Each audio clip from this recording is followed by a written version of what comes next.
Oh hi! Didn't see you there. I was just admiring Adelaide.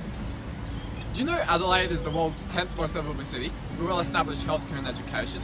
Many of these and other different factors affect how we and other people view our city, and what comes to mind when it is mentioned. But what are these factors? And to what extent do they affect the image of Adelaide?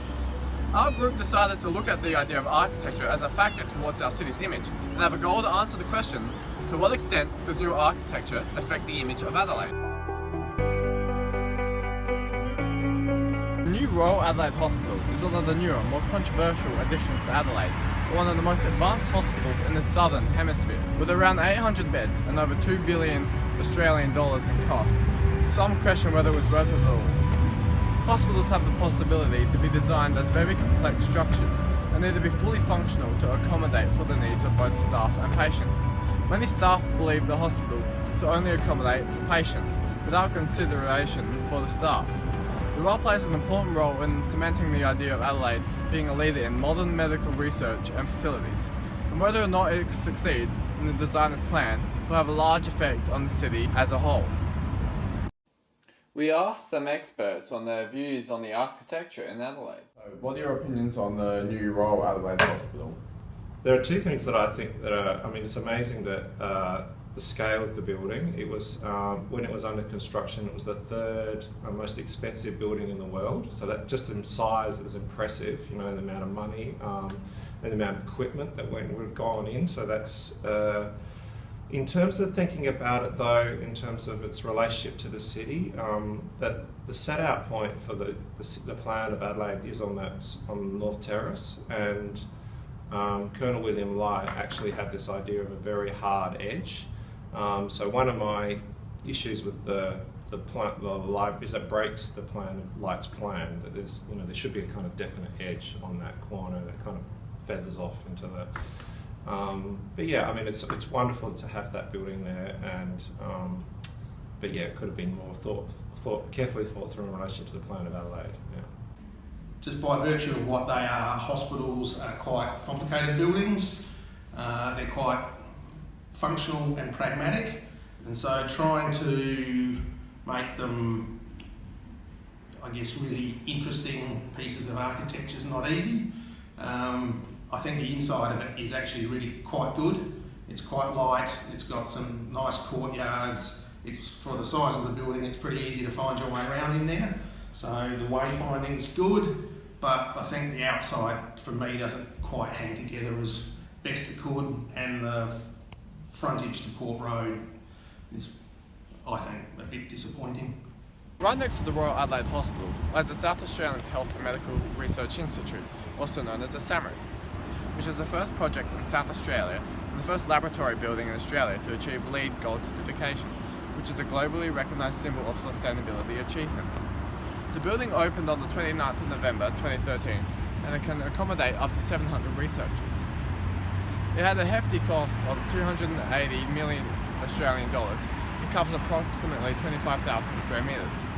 Unlike the RA, the SAMRI reviews have been staggeringly positive, becoming an iconic and admirable research facility throughout Australia, gaining worldwide attention, further helping to improve the image of Adelaide as a leader in medical research facilities. I think SAMRI's an interesting building. It was probably fortunate that when it was built, it didn't really have anything next to it, so it didn't have to relate to anything.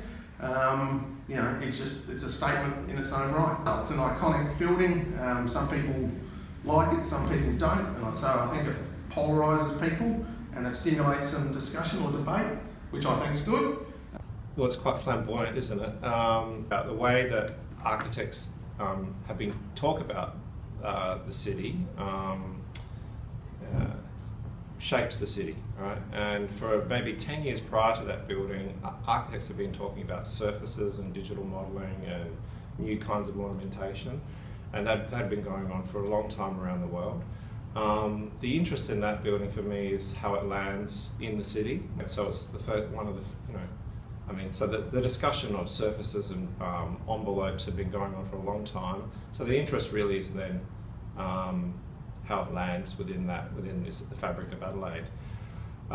It's also a kind of architecture that a number of architects have told me from Europe that was pre-crisis. So prior to 2008, there was a lot of money being thrown around, and in Europe they couldn't propose a building like that now because of the expense. Architecture in Adelaide has probably reflected the economic waves. We're often seen as the budgerigars of like when the wave and the dies often kind of boom and bust periods. So in the last 10 years, a lot of building activity has occurred within the city, and there's been some new buildings, particularly along North Terrace, that have kind of changed the way that we think about the city.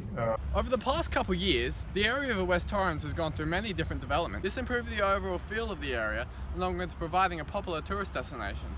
Through the increased amount of visitors, they have a large impact on the image of Adelaide. Spots that have a large effect on the image of Adelaide in this area include the Convention Centre and the Adelaide Oval. Both destinations are built for an incredibly similar role to bring people to Adelaide. So, the West Torrens area, how do you think that, with all that, there's the Adelaide Oval, the Convention Centre, and then right next to the Samring Row, how do you think that plays a role in Adelaide's image? Oh, very much so.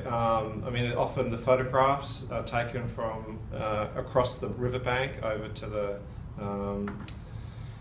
It's one of the key, I guess, touristic images that the city presents. You know, better buildings, nice buildings, you know, means that they're going to want to come back, or they tell their friends about it, and it's a positive thing for the economy. You know, buildings play a part in it.